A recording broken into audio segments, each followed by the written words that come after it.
വിശുദ്ധ യോഹന്നാൻ 19:30. യേശു പറഞ്ഞു, എല്ലാം പൂർത്തിയായിരിക്കുന്നു. അവൻ തല ചായ്ച്ച് ആത്മാവിനെ സമർപ്പിച്ചു.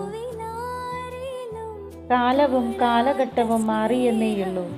എന്നും ക്രിസ്തുവിനെ അനുഗമിച്ചവരെയൊക്കെ ഭ്രാന്തന്മാർ എന്നു തന്നെയാണ് സമൂഹം അഭിസംബോധന ചെയ്തത്. എങ്കിലും വെറും 12 പേരിൽ തുടങ്ങിയ അവൻ്റെ ആരാധകർ ഇന്നും സ്നേഹം കൊണ്ട് സാമ്രാജ്യങ്ങളെ കീഴ്പ്പെടുത്തിക്കൊണ്ടേയിരിക്കുന്നു. ലോകം പലതും പറയട്ടെ, കാരണം കുരിശിൻ്റെ വചനം അവർക്ക് ഭോഷത്വമാണ്. നമുക്കോ?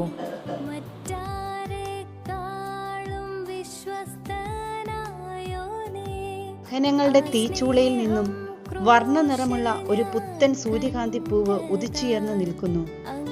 വെയിലേറ്റിട്ടും വാടാതെ, മഴ പെയ്തിട്ടും തണ്ടൊടിയാതെ, തീക്കാറ്റിലും കരിഞ്ഞു ചാമ്പലാവാതെ, ആ പൂവിനെ മാനവരാശി ഒരു ചെല്ലപ്പേരിട്ട് വിളിക്കാൻ തുടങ്ങി: ക്രൂശിതൻ.